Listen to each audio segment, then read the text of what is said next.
नमस्कार, 99 न्यूज़ के इस बुलेटिन में आपका स्वागत है। मैं हूं तबरेज़ अनवर। सड़क दुर्घटना में धनबाद के जिला और सत्र न्यायाधीश अष्टम उत्तम आनंद की मौत हो गई है। रोज की तरह न्यायाधीश मॉर्निंग वॉक करने अपने आवास से गोल्फ ग्राउंड मॉर्निंग वॉक करने जा रहे थे, तभी रणधीर वर्मा चौक के आगे न्यू जजेस कॉलोनी मोड़ पर विपरीत दिशा से आ रही ऑटो ने उन्हें टक्कर मार दी। आनन फानन में उन्हें SMCH अस्पताल ले जाया गया है, जहां डॉक्टरों ने उसे मृत घोषित कर दिया। न्यायाधीश आनंद ने 6 माह पूर्व ही धनबाद में ज्वाइन किया था। इसके पहले वो बोकारो के जिला एवं सत्र न्यायाधीश थे। अब घटना की CCTV फुटेज भी सामने आई है, जिसमें आप देख सकते हैं कि किस तरह से ऑटो चालक ने उन्हें टक्कर मार दी। जज उत्तम आनंद झरिया के पूर्व विधायक संजीव सिंह के करीबी संजय सिंह हत्याकांड की सुनवाई कर रहे थे।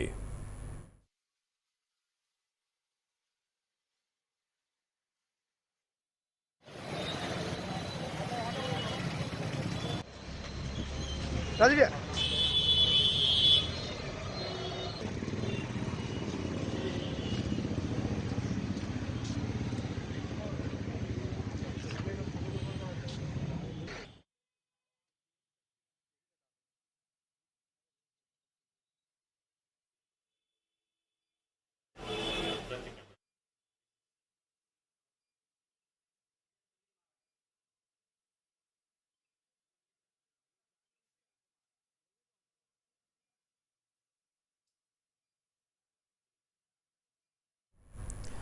वहीं धनबाद के ADG उत्तम आनंद के एक्सीडेंट की CCTV फुटेज सामने आने के बाद मामला और उलझ गया है। CCTV फुटेज में ऐसा लग रहा है कि मानो ऑटो चालक ने जानबूझकर उन्हें टक्कर मारी है।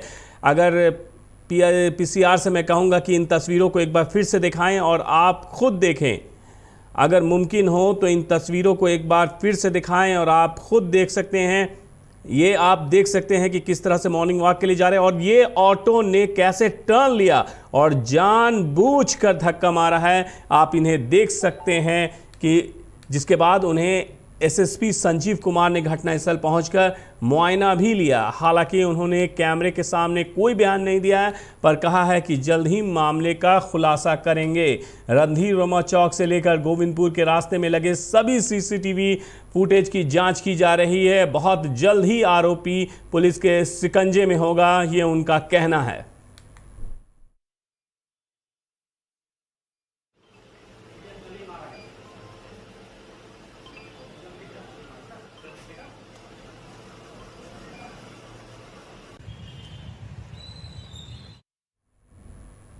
भाजपा नेता सतीश सिंह की हत्या के आरोपी विकास सिंह की 2 दिनों की रिमांड अवधि पूरी होने के बाद बैंक मोड़ पुलिस ने आज उसे कोर्ट में पेश करने के बाद जेल भेज दिया है। जेल जाने के पहले विकास सिंह ने इस मामले में उसे साजिश के तहत फंसाने का आरोप लगाया था, साथ ही न्यायालय पर भरोसा भी जताया था। गौरतलब है कि सतीश सिंह हत्याकांड मामले में लंबे समय से फरार चल रहे विकास सिंह ने 2 दिन पहले ही CJM कोर्ट में सरेंडर किया था, जिसके बाद पुलिस ने उसे कोर्ट से 2 दिनों के रिमांड पर लिया था। वहीं पुलिस ने विकास सिंह के इस मामले में अपराध स्वीकारने का दावा भी किया है।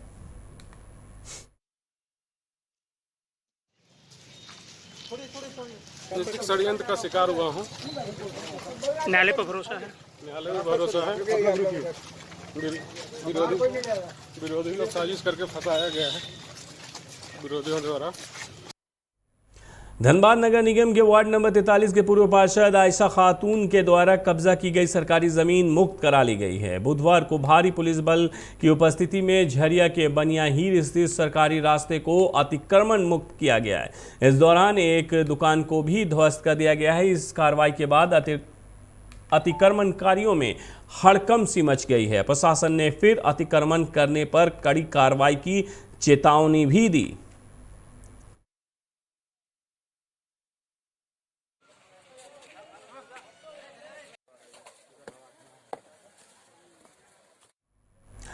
जिला परिवहन कार्यालय में डीटीओ ओम प्रकाश यादव ने ऑटो यूनियन के पदाधिकारियों के साथ आज बैठक की। बैठक में ट्रैफिक डीएसपी राजेश कुमार यादव विशेष रूप से मौजूद रहे। डीटीओ ओम प्रकाश यादव ने कहा है कि शहर में बढ़ते प्रदूषण और ट्रैफिक समस्याओं को देखते हुए यूनियन को ऑटो रूट निर्धारित करने के लिए कहा है, जिसके लिए 10 दिनों का समय दिया गया है। अगली बैठक में ऑटो के लिए रूट प्लान लागू किया जाएगा ताकि शहर को ट्रैफिक समस्या से मुक्त कराया जा सके। बैठक में सीएनजी से चलने वाली ऑटो चलाने पर भी जोर दिया गया है। वहीं ट्रैफिक डीएसपी राजेश कुमार ने ऑटो चालकों के ड्रेस कोड के साथ साथ अगले सीट पर सवारी को ना बैठाने की नसीहत भी दी, जबकि ऑटो महासंघ के छोटू यादव ने कहा है कि जिला प्रशासन के हर फैसले के साथ हैं, पर ऑटो के अल्प ठहराव की व्यवस्था जिला प्रशासन को करना पड़ेगा। बढ़ते ऑटो चालकों की संख्या को लेकर जिला प्रशासन एक बार फिर ऑटो चालक संघ के साथ आज एक अहम बैठक की है। इस बैठक में सीएनजी को लेकर चर्चा की गई, क्योंकि बड़े जोर शोर के साथ कल जिला प्रशासन की ओर से पुटकी और निरशा में 2 सीएनजी स्टेशनों का उद्घाटन किया गया है और ये कहा जा रहा है कि जितने भी ऑटो, लगभग 10,000 ऑटो जो हैं इस शहर में चलते हैं, उन सभी को सीएनजी में कन्वर्ट किया जाएगा। तो इसे लेकर एक बैठक की गई है। इस बैठक को लेकर क्या कहना है डीटीओ का, ये भी हम आपको सुनाने का प्रयास करेंगे, और जो ऑटो चालक संघ के अध्यक्ष और जो उनके लोग आए हुए हैं, जो इस बैठक में शामिल हुए हैं, उनका क्या कहना है। आइए हम आपको उनकी भी बातें सुनाते हैं।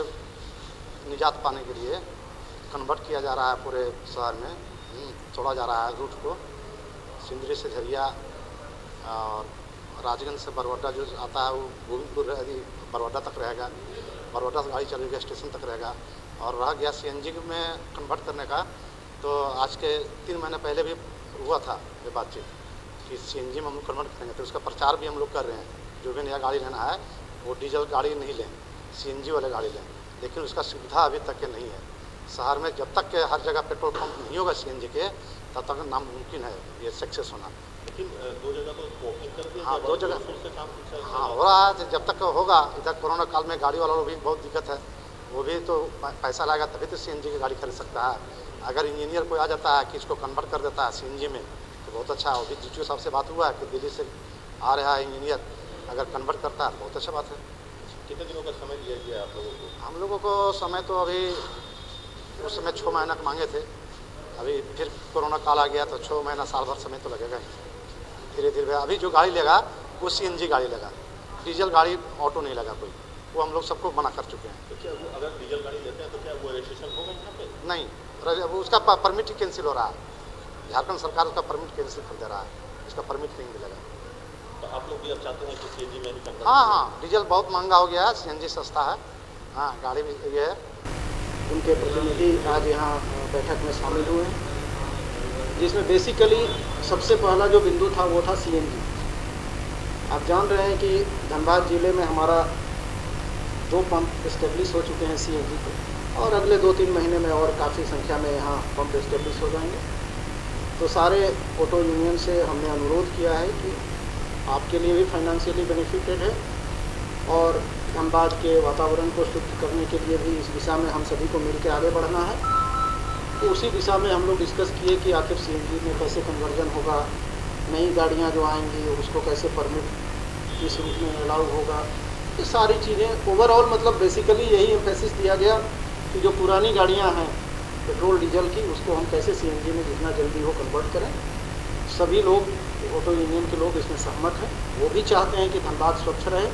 इस दिशा में वो भी अपना प्रयास प्रारंभ कर चुके हैं कि वो कन्वर्जन कैसे करेंगे, या नई गाड़ी अब खरीदेंगे तो वो भी अपने स्तर से इस चीज़ को प्रचारित कर रहे हैं कि नहीं आप डीजल ऑटो मत लीजिए या पेट्रोल मत लीजिए, बल्कि सीएनजी खरीदिए।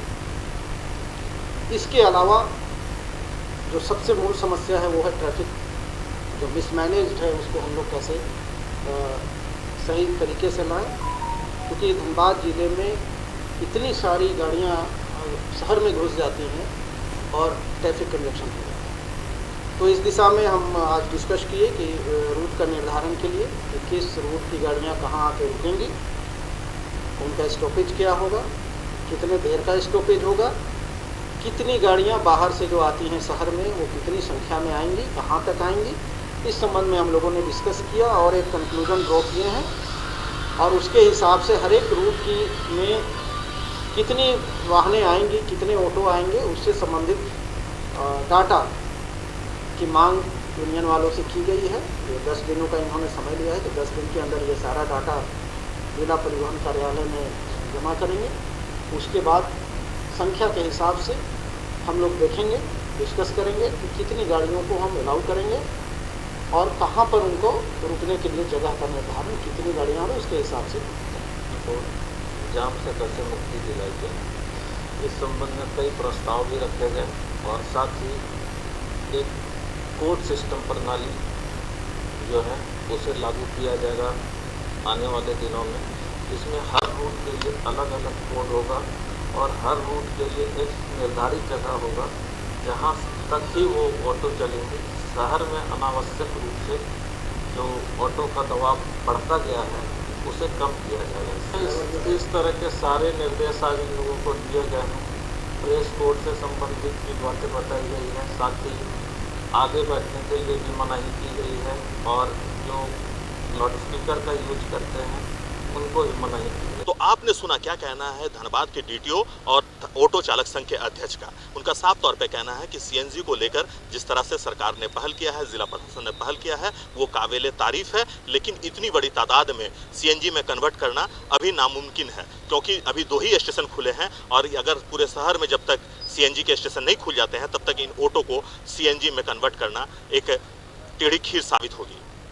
लेकिन जो ऑटो चालक हैं उनका भी कहना है कि अब हम जो भी गाड़ियां खरीदेंगे वो सीएनजी वाली ही गाड़ियां खरीदेंगे। इसलिए जिला प्रशासन को भी ये उम्मीद है कि जल्द से जल्द जिला को प्रदूषण मुक्त बनाने के लिए जो जिला प्रशासन ने ये पहल किया है सीएनजी ऑटो का, वो कारगर साबित होता नजर आ रहा है। सहयोगी राजेश के साथ प्रकाश कुमार, 99 न्यूज। विनोद बिहारी महतो कोलांचल यूनिवर्सिटी के बांग्ला विभाग में आज पीएचडी विद्यार्थियों के लिए वार्षिक प्रगति रिपोर्ट पेश करने के लिए एक सेमिनार का आयोजन किया गया, जिसमें पीएचडी कर रहे सभी 12 विद्यार्थियों ने अपनी वार्षिक रिपोर्ट पेश की। इस मौके पर बांग्ला के विभाग अध्यक्ष डॉक्टर जय गोपाल मंडल ने कहा है कि बांग्ला साहित्य में पीएचडी करने वाले विद्यार्थियों ने 1 साल में किए गए रिपोर्ट को जमा किया है। सेमिनार में विश्वविद्यालय के ह्यूमैनिटी विभाग की dean doctor Seema Sinha, DSW doctor देजवानी विश्वास, फिजिक्स के HOD doctor K Bandyopadhyay, Hindi के विभाग अध्यक्ष डॉक्टर मुकुंद रविदास, इंग्लिश के एचओडी डॉक्टर के.एम. सिन्हा समेत कई शिक्षक उपस्थित रहे। कोलांचल विश्वविद्यालय आज 11 स्टूडेंट का जो annual progress report submission seminar का आयोजन किया और उसमें उपस्थित था DSW doctor Devjani Biswas ma'am, dean of humanities doctor Seema Sinha, doctor K Bandopadhyay HOD physics, doctor Mumtaz Pandey HOD mass communication, doctor K M. Singh English विभाग और डॉक्टर मुकुंद रविदास और 11 स्टूडेंट अच्छा से उसका जो प्रेजेंटेशन रखे हैं। पूरा डिपार्टमेंट डीन ऑफ ह्यूमैनिटीज़ पूरा सेटिस्फाइड है। हम लोग उम्मीद करेंगे विभाग के और फैकल्टी मेंबर के सहयोग से doctor Sunil Banerjee, doctor Kaushik Gupta, doctor Manas Acharya, doctor Soni. Dhanbad के नावागढ़ स्थित एक निजी क्लिनिक में मरीज और परिजन की बर्बरतापूर्वक पिटाई मामले में यादव महासभा के लोगों ने आज बैठक कर कार्रवाई की मांग की है। इस दौरान लोगों ने कहा है कि नावागढ़ स्थित डॉक्टर आर.के. सिंह नामक चिकित्सक के क्लिनिक में कारू यादव ने अपनी बहन को इलाज के लिए भर्ती कराया था, जहां स्थिति बिगड़ने के बाद भी चिकित्सक उन्हें देखने नहीं आए।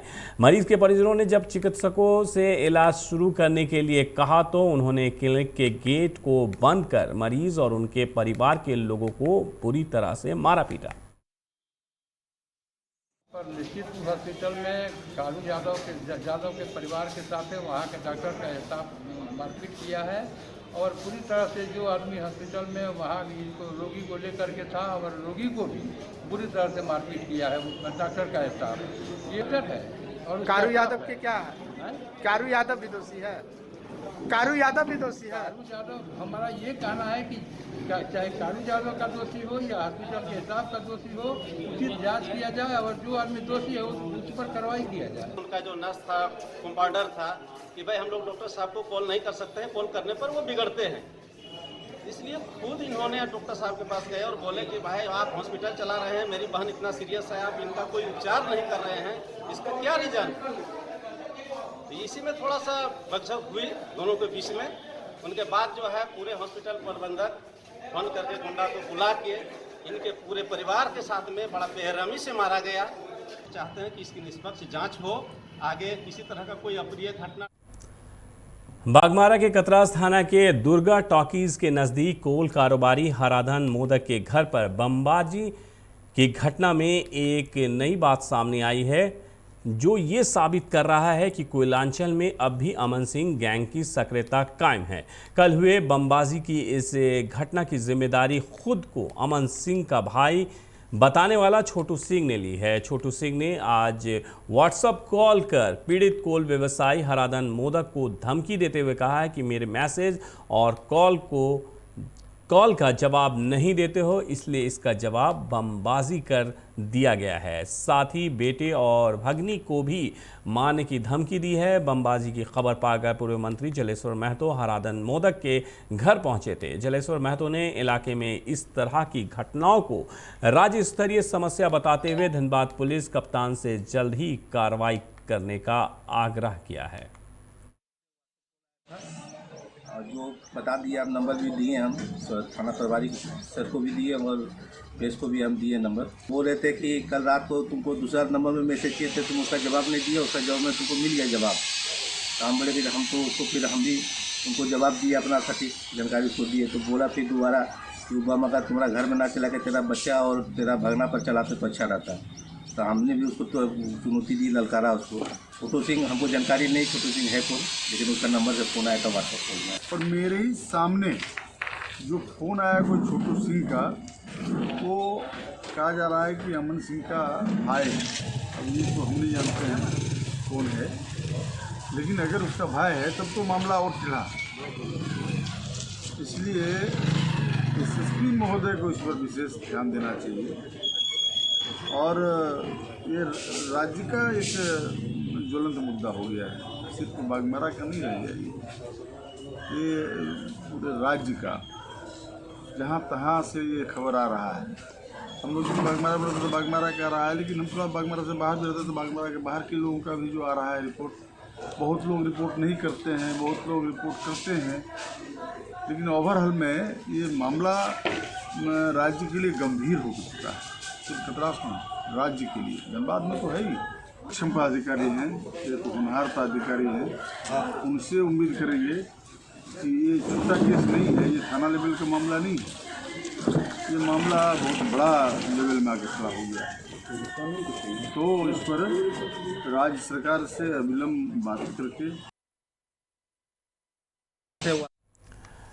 बागमारा के गोपालपुर जंगल में 23 जुलाई को मिले सत्येंद्र सोरेन के शव मामले में बागमारा पुलिस को बड़ी सफलता मिली है। मामला प्रेम प्रसंग से प्रेरित है। पुलिस ने चंपा देवी और उसके ससुर सहित 2 बेटी को गिरफ्तार किया है। हत्या में इस्तेमाल किया गया सामान भी पुलिस ने बरामद कर लिया है। तोपचाची के सर्कल इंस्पेक्टर राज कपूर ने कहा है कि गिरफ्तार सभी आरोपियों को जेल भेजने की तैयारी की जा रही है।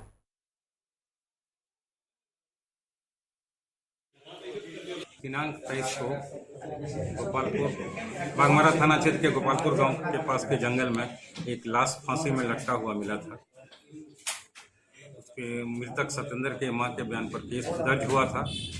उस कांड का अनुसंधान यहाँ के पदाधिकारी, थाना प्रभारी एवं टीम के द्वारा काफ़ी लगन मेहनत से धैर्यपूर्वक अनुसंधान करके कांड का उद्भेदन सफलतापूर्वक किया है, जिसमें कांड में संलिप्त चंपा देवी, उसकी पुत्री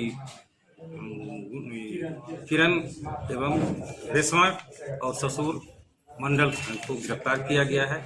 साथ ही कांड में प्रयुक्त हुए साबल, खून लगा मिट्टी, डंटा, किरासन तेल, सारा प्रदर्श को उसके बयान के आधार पर जब्त किया गया है। और नेसा के खुसरी पंचायत के उदयपुर में एक दिव्यांग ने बंजर ज़मीन पर खेती कर मिसाल कायम किया है। उन्होंने पथरीली भूमि को अपनी कड़ी मेहनत के बदौलत हरा भरा बना दिया है। वो इस छोटी सी भूमि पर खेती कर सब्जियां उगा रहे हैं, जिसे बाजार में बेचकर वो उनसे मिलने वाले पैसे से अपना घर परिवार चलाते हैं। दिव्यांग सुशील कोराई बताते हैं कि वो बचपन से ही दिव्यांग है। सरकार की ओर से उन्हें एक विकलांगों के इस्तेमाल में आने वाली बाइक दी है, जिससे वो अपने कार्यों के लिए इस्तेमाल करते हैं। और बरबट्टी होता है, तब झींगा होता है। तो उस क्या करते हैं यहाँ जो फसल जो उपजता है, क्या करते हैं? उसको बेचते हैं बाजार में? बाजार में लेके जाके बेचते हैं मम्मी लोग। तो यही आपके जीविका का साधन है? हाँ, यही।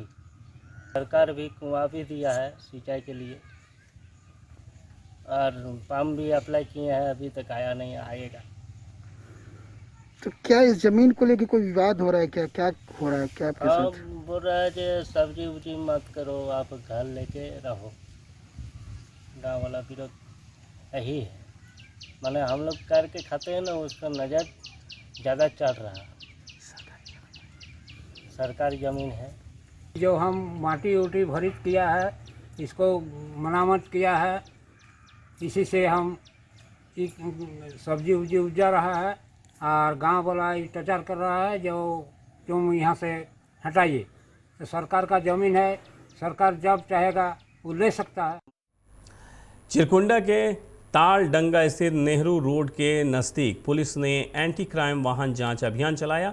इस दौरान 2 पहिया और 4 पहिया गाड़ियों की तलाशी ली गई। साथ ही वाहनों के पेपर और डिक्की की भी जांच की गई। चिरकुंडा थाना प्रभारी दिलीप यादव ने बताया है कि क्राइम को रोकने के लिए लगातार वाहनों की जाँच की जा रही है, जिसमें आने जाने वाले लोगों से पूछताछ और गाड़ियों की जाँच की जा रही है।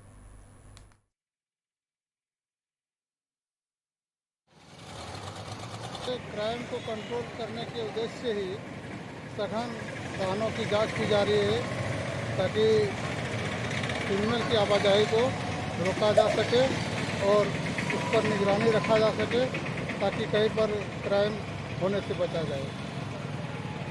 अभी तक तो हम लोग को कुछ संदिग्ध नहीं मिला है। जो भी अभी तक जांच किया गया सभी सही पाया गया। भाजपा चिरकुंडा मंडल की प्रथम कार्य समिति की बैठक आज चिरकुंडा के सेलिब्रेशन विवाह मंडप में संपन्न हुई, जहां संगठन विस्तार पर विस्तार से चर्चा की गई। निरसा विधायक ने बताया है कि राज्य की सरकार महिला विरोधी और किसान विरोधी सरकार है। इस सरकार में ट्रांसफर पोस्टिंग के अलावा भ्रष्टाचार फल फूल रहा है।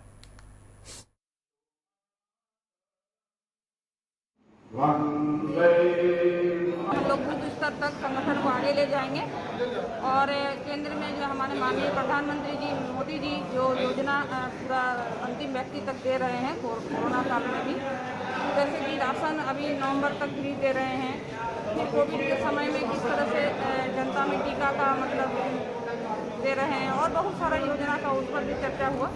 और ये राज्य में जो सरकार है, ये जन विरोधी सरकार है, महिला विरोधी सरकार है, किसान विरोधी सरकार है। ये सरकार को मतलब हिस्सा देने के लिए इस सरकार का आपका सरायकेला खरसावां के कल्पनापुरी क्वार्टर में अरुण कुमार ने अपने मकान के छत पर रखे समरसिबल पंप चोरी कर भाग रहे बर्मा माइंस निवासी राहुल सिन्हा को धर दबोचा, जिसके बाद उसे आदित्यपुर थाना पुलिस को सौंप दिया गया है। पुलिस उसे अपने साथ थाने ले जाकर पूछताछ कर रही है। दिनांक 27/7/2021 को कल्पनापुरी के अरुण कुमार के घर पे छत पर चढ़कर एक चोर समरसेबल पंप चोरी कर रहा था। इसी में वो पकड़ा गया और पकड़ के उसके विरुद्ध में कांड दर्ज कर उसे जेल भेज दिया गया। सरायकेला के आदित्यपुर स्वास्थ्य केंद्र जाने वाले मुख्य सड़क के दोनों किनारों पर अवैध रूप से सब्जी दुकान लगाया जा रहा है, जिसके कारण पास में ही स्थित अस्पताल में आने जाने वाले लोगों को काफ़ी परेशानियों का सामना करना पड़ रहा है। आपको बता दें कि आदित्यपुर प्राथमिक स्वास्थ्य केंद्र महिला प्रसव केंद्र भी है, जहां सैकड़ों महिलाओं का आना जाना लगा रहता है। साथ ही एम्बुलेंस को निकलने में भी काफ़ी परेशानी होती है। वार्ड पार्षद नीतू शर्मा ने कहा है कि कार्रवाई करने की आवश्यकता है। इस महामारी में सब्जी दुकानदारों को आदित्यपुर जयप्रकाश उद्यान में सब्जी लगाने के लिए जगह दी गई है। फिर किसके आदेश से यहाँ सब्जी का खेंटा लगाया जा रहा है, ये जांच करने की ज़रूरत है। सब्जी मंडी के लिए तो पहले ही कोरोना काल से ही डीसी सर ने ऑर्डर दे दिया है कि फॉरेस्ट जो मेरे वार्ड में पड़ता है जयप्रकाश उद्यान में, अभी प्रॉपर्ली वहीं पे लगाना है सब्जी मंडी। लेकिन किसके स्तर से और क्यों वहाँ लगाया जाता है ये हम लोग को जानकारी नहीं है। लेकिन अस्पताल के सामने जो एम्बुलेंस लगा हुआ रहता है उन लोगों को आने जाने में उनके कारण काफ़ी दिक्कत होती है। साफ़ सफाई का ध्यान बिल्कुल नहीं रहता है, जो कि साफ़ सफाई का ध्यान रहना चाहिए। और इसकी जानकारी डीसी सर को पहले भी दी गई थी, काफ़ी लोगों के द्वारा जानकारी दी गई थी। अभी फिर आपने इस बात को उठाया है तो हम चाहेंगे कि डीसी सर को इस बात की जानकारी हो। सरायकेला के लाल बिल्डिंग चौक गम्हरिया के पास यूको बैंक में संचालित आधार पंजीकरण केंद्र में आधार पंजीकरण के नाम पर मनमानी राशि वसूली जाने से लोग भड़क गए और जमकर हंगामा किया। झारखंड मुक्ति मोर्चा नेता बबलू प्रधान ने पंजीकरण एजेंसी संजीवनी को वहां से हटाते हुए पंजीकरण पदाधिकारी शाहिद के खिलाफ कार्रवाई करने की मांग की है। वहीं बैंक के शाखा प्रबंधक एसके कालुंडिया ने दोषी लोगों पर कार्रवाई करने का आश्वासन दिया है। लिखा हुआ लेकिन अभी भी मैं आपको प्रूफ करके दिखा सकता हूँ वो आदमी से आप अवैध रूप से पैसा लिए है। दिखाएंगे तो दिखाएंगे ना जी, आपको गलत में थोड़ी ना बोल रहा हूँ। गलत क्यों बोल रहे हैं? 50 रुपया लिया गया इससे 3 ठोका 3 ठोका, हाँ 1050 रुपये 350 रुपया चार्ज लगता है। आप बोले किस लिए 350 रुपया आप दिए होंगे, कोई क्यों दे रहा है इतना पैसा, क्यों देगा? आप दिए हैं ना जी, आप नहीं तो बनाइए ना। नहीं आप उसको बोलिए, बुलाइए कि मेरे को पैसा दिया है, मेरे को बुलाइए उसको, मैं उसको जो है ना 3 गुना वापस करूँगा अगर मैं लिया हूँ तो। आप लिए हैं ना? अगर हम लिए हैं ना तो हम उसको खाली उसको बुलाइए तो खाली बोल देता है मेरे को उसको चलो। सरायकेला में आदिवासी कुड़मी समाज ने कोल्हान विश्वविद्यालय के कुल सचिव के नाम सिंहभूम महाविद्यालय चांडिल के प्राचार्य को ज्ञापन सौंपकर सत्र 2021-22 से स्नातक प्रतिष्ठा स्तर तक कुड़माली भाषा की पढ़ाई शुरू करने की मांग की है। कॉलेज के प्राचार्य ने जल्द ही कुड़माली भाषा में पढ़ाई शुरू करवाने का आश्वासन दिया है। समाज के अध्यक्ष प्रसन्नजीत महतो ने कहा है कि सिंहभूम महाविद्यालय चांडिल के अंतर्गत काफ़ी संख्या में कुड़माली भाषी छात्र छात्राएं हैं। महाविद्यालय में स्नातक प्रतिष्ठा स्तर तक कुड़माली की पढ़ाई नहीं होने से उन्हें कई प्रकार की सरकारी योजनाओं से वंचित होना पड़ रहा है। सिंहभूम कॉलेज चांडिल के प्राचार्य महोदय से मिलकर के कुड़माली भाषा की पढ़ाई जो यहाँ पर नहीं होती है उसको स्नातक प्रतिष्ठा स्तर तक इसी सत्र से शुरू करने के लिए प्राचार्य महोदय के माध्यम से कोल्हान विश्वविद्यालय के कुल सचिव को ज्ञापन दिया गया है। और चूंकि इस क्षेत्र में कुड़माली भाषी काफ़ी सारे हमारे छात्र छात्राएं हैं जिनको कुड़माली भाषा की पढ़ाई नहीं होने के कारण काफ़ी सारी जो भाषा संबंधी सरकारी योजनाएं हैं, सुविधाएं हैं, उनसे वंचित होना पड़ रहा है। इसी के लिए यहाँ इसी सत्र से पढ़ाई शुरू कराने के लिए हमने ज्ञापन दिया है और जल्द ही संगठन की तरफ से पूरे राज्य भर में इस मुहिम को हम लोग पूरा करने का काम करेंगे। 99 न्यूज़ के आज रात 8 बजे के बुलेटिन में मेरे साथ इतना ही। मुझे दीजिए इजाज़त। अपना बहुत ख्याल रखिएगा। नमस्कार।